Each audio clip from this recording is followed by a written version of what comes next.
All right, grand rising, grand arrival, grand return. Peace and blessings to the righteous and the repentant alike. I am Chief Sophia of the Americana Band of of the Americana Band of Indians. I don't know what's going on with this energy. This is my second time trying to start this video, and literally, I don't know what's up. Like, I don't know what's going on. I was sitting here, was nothing happening, and all of a sudden, a car beside me starts up. The police are circling. Like, this is outrageous. So, clack, clack, clack. Um, just clear out the energy of whatever that is, okay? So I wanted to round up a few things in this video and put it into the ley line because we are hot on the trail of the gods of the Old Testament. So for sure, God is a placeholder. And if you know the what the placeholder is for, then you can figure out what's going on in the stories. And if you don't know what the placeholder is for, you're claiming a God that you probably don't mean to claim. So this started when an individual who is a gospel rapper, allegedly, on Twitter made this comment about worshiping the God that allowed or helped Elijah kill all of those priests, the ministers of Baal. And I thought that was egregious, right? Naturally, I thought that was egregious because what do you mean you worship a God that allowed an individual to kill over 450 people? Because after that happened, Elijah ran. He ran into the mountains. And he refused to eat. It was only because an angel bought him some food that he even ate. That sounds like a fast of repentance for me because you did something in the heat of the moment that you knew you probably shouldn't have. That's what that story sounds like to me. Anybody who's done fasting knows that's kind of like what happens. You do something, you're like, tag, I shouldn't have did that. Let me see what I can do to clear my karma of this particular incident. And that's literally what happened. And this individual had the daggone nerve to say that that's the God that he worships. And I was like, I don't know what God, I know what God that is. You know, it ain't we don't worship the same God. Like, I don't, these evangelicals are completely out of control with their worship of this horrible killer God. And it's not even one God. So that's what this video is about. It's not even one God that they worship. It's multiple gods. It's a legion of gods that they worship, and they don't even understand that when they say certain things, they are targeting certain gods. How do we know this? Go back to the story of Job. In the story of Job, God sent Satan to test not Job. He knew Job would pass a test. He sent Satan to test the people around Job, so Job would know who around him he could trust and not trust. That was for clarification for Job. Because why? My theory is that Dinah wasn't ready for him yet. Either she wasn't old enough, or I don't know exactly what was going on because we don't really have good timelines for that time. But I can assume, based on everything we know about Dinah, because we know Job ends up marrying Dinah and they have 10 children. One of those children is Kezia. Kezia is David's mother. David becomes the king. So we know that the bloodline comes through Dinah. Also comes through Judah, it's fine, but it comes through Dinah as well. And so, and through Job. And so, and through other quote unquote Gentiles. So that's a whole nother thing. The evangelicals can't put their, or the Hebrews, that's for the Hebrews, can't wrap their mind around it. Jesus came through Dinah's bloodline, came through Esau's bloodline, he came through Judah's bloodline, came through Adam's bloodline. He came through a lot of different bloodlines, okay?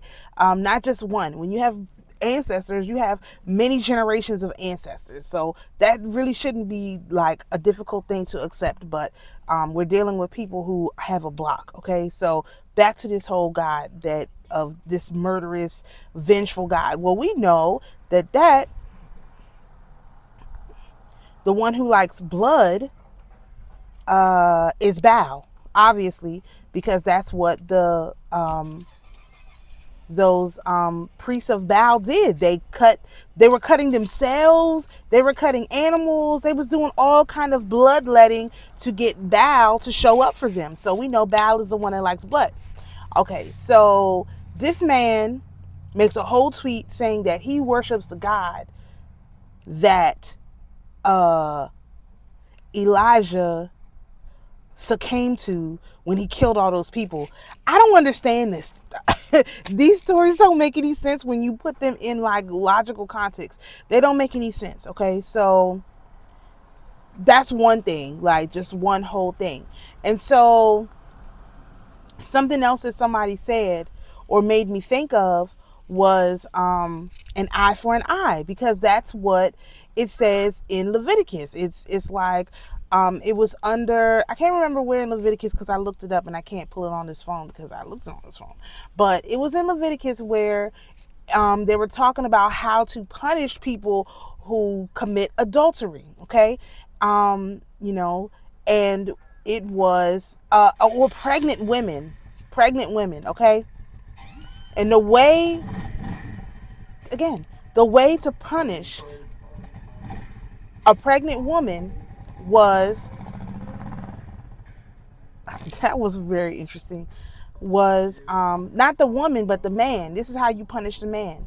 An eye for, if nothing happened to the woman and she was still it wasn't adultery, is if a woman was attacked during pregnancy. If nothing happened and the baby was okay and the woman was okay, you just called it even and you walked away. But if something happened to the woman and she was injured or the baby was injured, the punishment was supposed to be an eye for an eye, a tooth for a tooth. Whatever was done to the person is whatever is done to the person. That was the punishment. And so and that whole eye for an eye thing comes up when we talk about the Norse mythology, specifically when we talk about Odin, because Odin only had one eye.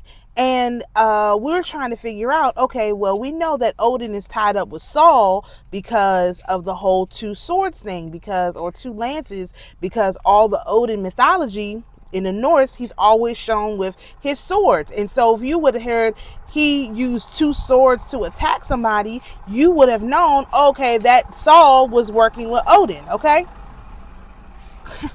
I cannot win. Saul was working with Odin. So who is the one that Odin went to where he lost his eye? Because this ties into this whole thing where currently reading, I'll talk about that too, reading the Proverbs, and it's talking about getting wisdom. Okay, so if Saul was working with Odin and Odin lost his eye trying to obtain wisdom, who did he lose his eye to?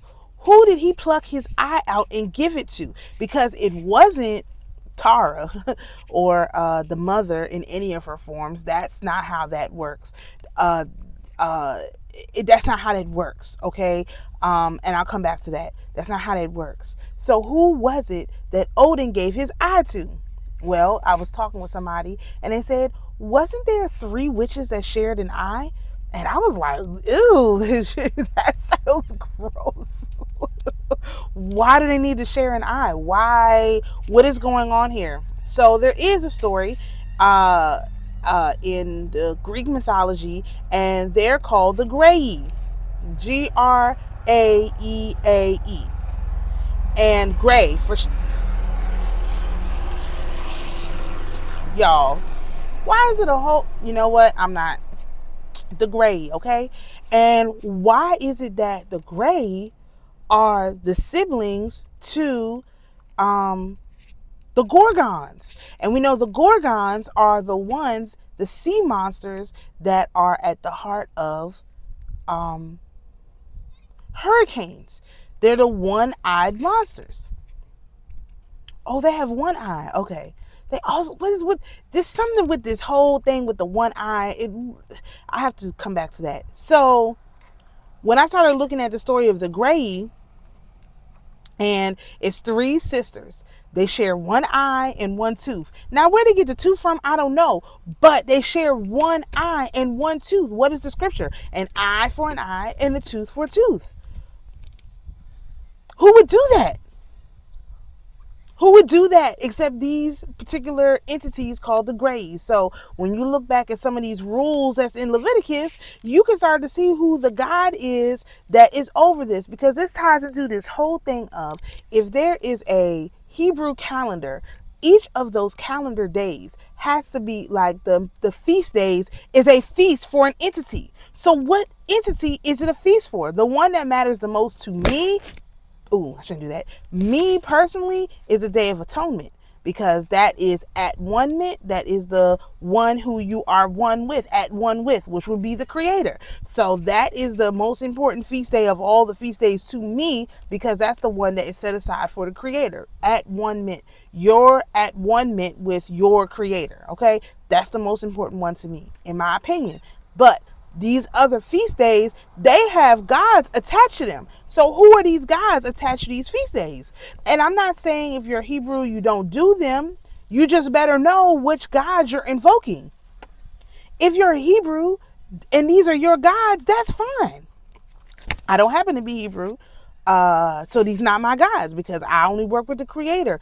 But this is how the holiday, because what sense does it make that all the holidays fall between the New Year, or the astrological New Year, 0 degrees of Aries and 0 degrees of Libra? That's a little bit strange. Like, there's no holidays between 0 degrees of Libra, basically around 0 degrees of Libra and 0 degrees of Aries. That's weird. They threw one in there, Hanukkah, but again, that's weird. The story doesn't make sense, but it makes way more sense if each of these feast days has to deal with a different god. So I'm going to do some investigation, because I'm going to put the calendar out. I just haven't been able to yet, for those people who celebrate these feast days, so y'all can know when y'all feast days is, because it makes no sense to let your enemy tell you when your feast days are and who your feast days are to, especially when it's all in the Bible. It's all right there. It tells you exactly who the feast is for and why you're doing certain things. It's not rocket science. It's just that you're letting your enemies tell you how to worship your gods. That's not their job. Your job is to figure out how to worship your God, just like our job is to watch. Why? What do we have to watch? It's only one day out the year you can observe where the sun changes stations. And that day is the last Sabbath. And that's the only day you have to watch for the whole year, because without that day, you don't know when your Day of Atonement is with your Creator. So if you listen to them, you're taking your Day of Atonement and putting it in their hands. You don't know if they've got the right day. You need to be able to make sure for yourself that your Day of Atonement at one mint with your Creator is the proper day. That's what all of this boils down to. If you worship these other gods or work with them or whatever, I don't care. That has nothing to do with me. I don't need these other gods. I don't need them. I mean, maybe y'all need them. I don't know. But there makes no sense for me to be working with these other gods when I got the Creator, and I got the Mother, and I got our brother, and I got our sister. Who else do I actually need? Would I show them some respect and some reverence for whatever it is that they do? Of course, everybody's got a title and a position. There's nothing wrong with showing reverence and respect for, but a lot of people, y'all don't even know that's what it is. Nobody's done the deep thinking to figure out, oh, who is the God that gave us this order? Because why would Odin give up his eye? What did he want? He wanted wisdom. The reason why he wanted wisdom is because he was trying to prevent the Armageddon of the Nordic people, basically, and he was not able to do it. He gave up his eye and still couldn't prevent the time from rolling on. So what's more powerful, the time or the eye that he gave up? Or the women that he gave the eye to? It doesn't make sense. Now, the opposite of the gray are the three fates, because they are the ones who are the timekeepers. And so, to me, if I'm going to be looking at being a timekeeper, I need to look into the story of the three fates, because they're the ones who are the timekeepers. And all they're doing is watching, measuring the things out, and giving it to the people. That seemed real basic to me. They're not deciding. They're just keeping the records. Somebody's got to keep the records. That's what we do on the channel. We're keeping the records. We're really watching to see what happens. This is why I have come to the conclusion that I can figure these things out, because I'm not putting no energy into it. It doesn't matter to me one way or another. None of this affects my relationship with my creator one way or another. However it plays out how it plays out. It don't really affect me. But a lot of people are so because they're worshiping these foreign gods, they're so tied up with these foreign gods that if something happens, it deliberately affects them. Why? Because it affects their God, and their God is living through them vicariously without their permission or intention. Their God is living through them, just like that guy who had a nerve to say he worshiped the same God that allowed Elijah to kill 450 people in cold blood.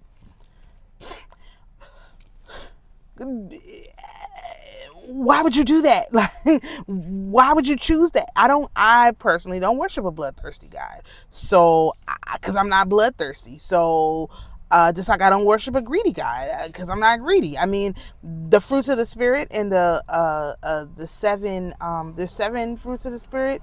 What is it, 7 or is it 13? Anyway, the 7 deadly sins and the 7 fruits of the spirit, they go hand in hand. You can worship a God that's over the 7 deadly sins, or you can worship the God that's over the fruits of the spirit. That's for you to decide who that is. Just like I was looking for the mother's feast days. Well, I found them. And it's not a bunch of them. It's not a lot of stuff that has to be done. The number one thing is you have to observe the start of the year so that you know when to your Day of Atonement is. You know when your day that the Creator assigned to be with you is. And once you have that kind of wrapped up, we do some cross-quarter holiday stuff, fasting. We respect and honor the other soldiers she sent down here to get the job done, but it's not like mystical and magical. It is amazing, but it's not mystical. It's just, oh, okay, that's why you have to do it. There's not, I don't need a cult around me. I don't need a worship center where I'm telling you all these mysterious things, when I could literally just say, oh yeah, we're doing this because that's the only day we know our Day of Atonement is. Makes sense to me, because you can't plan none of the feast days without knowing the first day of the year. And if you get the first day of the year wrong, you get all your feast days wrong. Now, like I say, I don't care about these other whoever's in here, gods that they be worshiping. I don't care about them. They're none of my concern. But what is my concern is my Day of Atonement, because that's my day with the Creator, and I want to make sure I'm in right order for that. Everything else is, it's up to y'all how y'all want to. I'm going to present the information without condemnation, because again, that's y'all guides, these are your guides. If you want to work with these guides, if you love and trust and respect and believe these guides, that's fine with me. But I'm following the image of my brother, because he literally said, do not do an eye for an eye. And matter of fact, he said, you're supposed to forgive 70 times 7. Like, if somebody tells you, if somebody smacks you in the cheek, he says, let them hit the other cheek. If they ask you to walk with them a mile, walk with them 2 miles. That's what Jesus said. So, like, y'all can go with this Old Testament, all these different Old Testament gods, and respect and revere them. That's perfectly fine with me. But I don't worship that God. I just don't worship that God, and I don't believe those gods can do what they say they can do. I've seen what Jesus can do. None of these guys was able to go to hell and come back in 3 days for 33 hours. Not a single one. None of these guys was able to create a church that has lasted 2,000 years. Not a single one. So am I going to, they all got secret mystical practices that you have to be ordained, and somebody has to tell you, and you have to be invited to do. Nah, Jesus didn't say that. He said, come as you are and give what you can, and don't make this too hard. He consistently told his disciples, don't make this hard. If they're not my enemy, they're my friend. If they're not against me, then they're for me. Period. Like, what are you talking about? Y'all trying to make it hard. Y'all want to make it closed. Y'all want to do this, do that. What did Jesus say to Judas? The poor you have what you always, but me you have with a little while. Let this woman anoint my feet. I don't, it's very, very simple. Y'all just, everybody else wants to make it complicated and hard and all of that stuff and work with all these different entities and all these different guides and all these different spirits running around here. They are running amok through many and many. And I heard the craziest thing. I think this is what really set me off in the beginning. Somebody said, some evangelist, and really, really pissed me off, to no end actually. He said that he was talking about how can you say Yahweh. And he said the way that you say Yahweh is when you breathe in, he say Yahweh, Yahweh, Yahweh, Yahweh. Like when you breathe in, Yahweh. And I was like, that is not how you breathe. That's not how you breathe. That is the absolute wrong way to breathe. Anybody will tell you that you do not breathe in through your mouth and out through your mouth. So that Yahweh, whoever he is so delusional that he named himself after the incorrect way to breathe. The way you're supposed to breathe is in through your nose and out through your mouth. That is subtle. Okay? There's no magic mystery to that. That is silence when you breathe into your nose, unless you got congestion like I do. And if you breathe out through your mouth. Very subtle, non-invasive. The Creator doesn't need you to use your every single breath to praise him. That's insane. That's insane. You think about that. You mean to tell, and he had the nerve to say, oh, when babies take their first breath, they're even saying the name of the Creator. No, they're not. Have you seen a baby take their first breath? When they get ready to start screaming, holler, their first thing, they breathe in through their nose and then they scream out through their mouth. They're not breathing like he said. He doesn't have a womb. How can he possibly know that? If you don't have a womb, how can you possibly say something like that? Not because you haven't seen a child be born. That's not why. But the creation of new life is exclusive to women. So how could you even say something like that without saying, I talked to my wife, or I seen, or he just made a whole statement as if he was the one who birthed a child. I have a problem with that. You don't have the parts to birth a child, okay? So you should not be speaking for babies. Unless you're going to say, unless you specifically say, I'm speaking for babies because I observe babies. I want some qualifications. If you're going to talk about it. Not just, babies, they use their first breath to praise the Creator. What? No. To praise God, he said, not the Creator. And so now there's a big difference between the Creator and God. The delineation is becoming more obvious to people who are paying attention. And I know that's on purpose. There's some kind of a plan with that. But it's really crazy how people are just spewing nonsense out of their mouth. And, oh my gosh. Oh, I gotta go. They're spewing nonsense out of their mouth, and you are somehow supposed to believe them because ... I'm still lacking the understanding of why I should believe these people. Especially if you're going to say, oh yeah, I worship the God that told Elijah to kill all those people. Do you realize that he probably...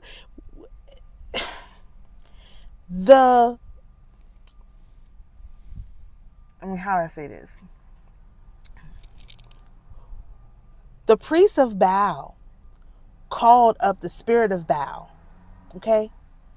And when the Creator sent the fire from the earth to consume the sacrifice,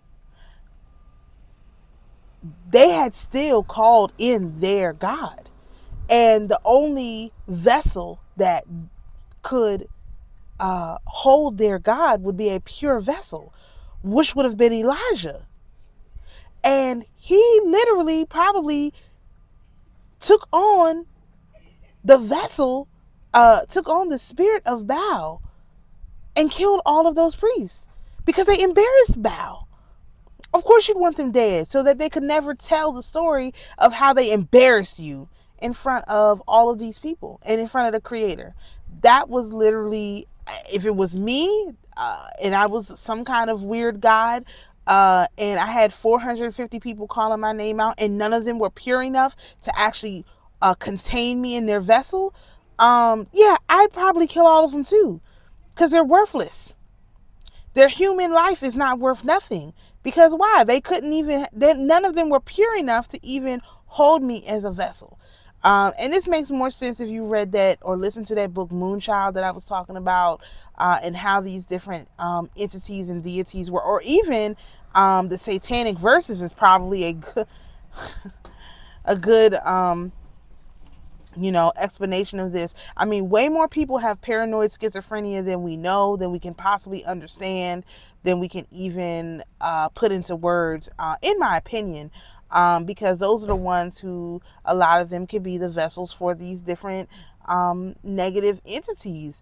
They can talk through them. They can talk with them. And that's saying things that people who don't have that paranoid schizophrenia can't really do. So anyway, look, I gotta go.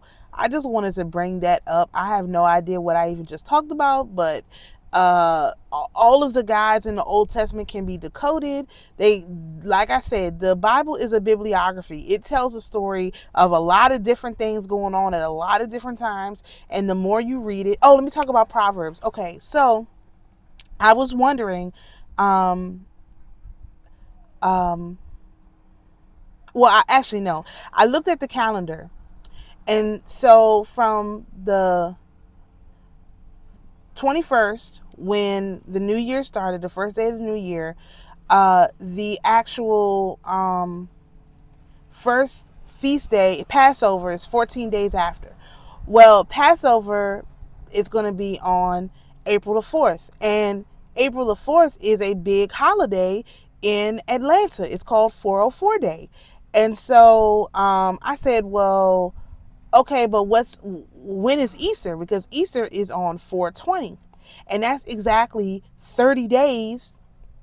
Well, really 31. It's into the 31st day if you go by the what are those people? The Roman Christians' way of counting things. But for Orthodox, it's within 30 days. It's 30 days after the start of the year. And I said, well, 30 days. What? That's weird. It should be 36. I said, well, let me see what I can come up with, because we know that Christ was in the tomb for 33 hours. But I know that on my tree of life it's 36. It's every 36 days. So I'm trying to figure out how this goes together. Where do we get to 36? So 6 days after the 20th up to the 6th day, all of that week is Holy Week. Well, not Holy Week. It's called Bright Week. It goes all the way until the 26th. So the Orthodox have that last week, that last 6 or 7 days, depending on how you count it, is all fast free.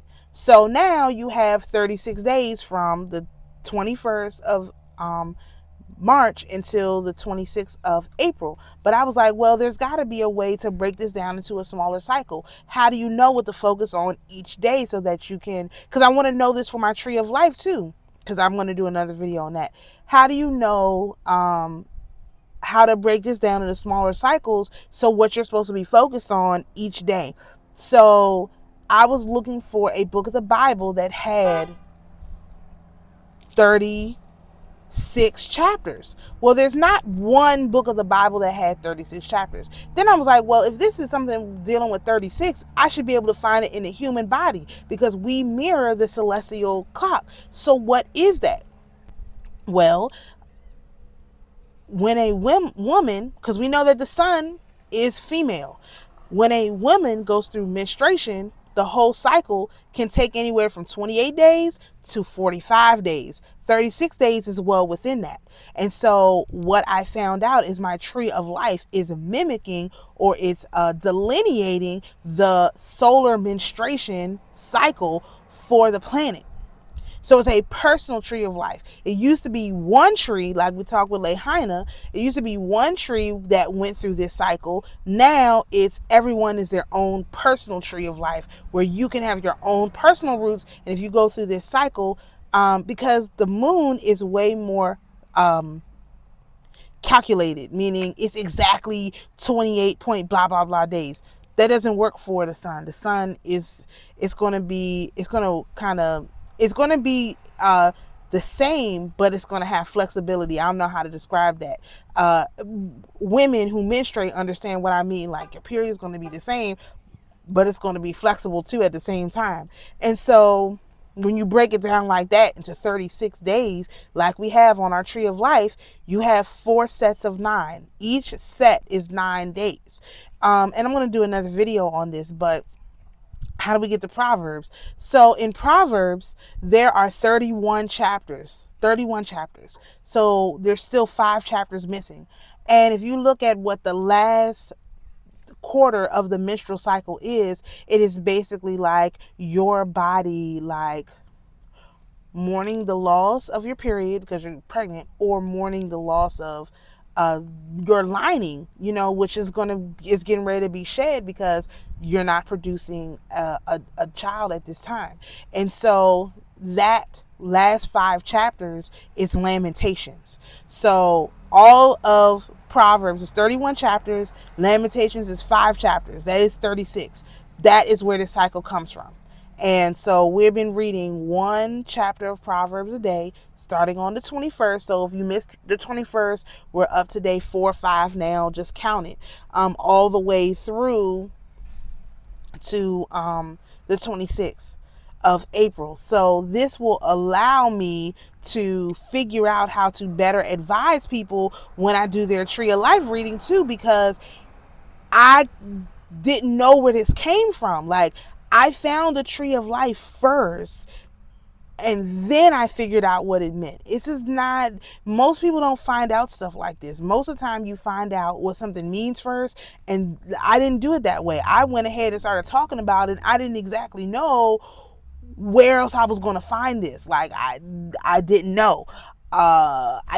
So people who have 28-day cycles, like closer to 28 days, they're probably closer to lunar like energy, more masculine in nature. And people who have longer cycles, like I typically have longer cycles, I'm more solar in energy. And so that's a whole nother area of research that I don't even know who to give that information to, because there's nobody talking about any of this stuff like this. But it's clearly the way that things go. And so some people are exactly 28, 29 days, and other people are, if they're in the longer phase, they're more solar and more feminine in nature. So it's surprising to me to find out I'm more feminine in nature, even though my color is green. So I get it, but it's really surprising to me. I haven't done enough of the color thing to kind of, put it all together yet, but this is like where this is going. This is a real like theory of how this place works and how to master it. This is not like, oh, I'm guessing, I made this up. No, I didn't know where it came from, but I knew that it was real, and I just kept looking until I could find it somewhere. And this is where I'm finding it. Again, everything is in the Bible. If you just start with the concept that everything is in the Bible, everything that you need to understand about just about anything is in the Bible, then you can start to do something with that. Even in the flawed Bibles, the Roman Bibles, it's good to have the Orthodox Bible because you get more stuff, but even the flawed Roman Bible still got it in there. They still got 31 chapters in Proverbs and 5 chapters in Lamentations in the flawed Bible. So like this whole, the Bible is not accurate, whatever, they couldn't take out they don't know how to use it. It's a teleporter that they don't know how to use. So it doesn't matter what they change, it can still be used as a teleporter. They just don't understand that it's a teleporter. They're trying to figure out how to go to Mars. It's in that Bible. Would I figure that out? I could, perhaps. I don't know why. I'm not trying to go to Mars, so I don't care about that. But I guarantee you how to go to the moon is in there. They for sure use that. I already basically know how they did it. But anyway, I'd prefer not to be taken to one of these sites where I'll never be seen again. But just know that it's all literally in the book. Like, you just have to have a really strong understanding of the Bible and understand that it's a bibliography. So when you're trying to figure out what is going on, your best bet is just look the word up in the Bible and say, well, how was it used in the Bible? And start from there, and you'll pretty much figure out where to go next, because the Bible's very, very explicit on how to do a lot of different stuff. It's just that people don't seem to understand that it's the primary reference. It's a basic instructions before leaving Earth, but it's also the advanced instructions before leaving Earth too. It's very it's a very advanced book, and people, they just kind of, dookie all over it, and I'm just a little bit annoyed with that too. So, anywho, this has been a very interesting chat that I didn't know where it was going. Peace and blessings to each one of you, and we'll see you in the next video.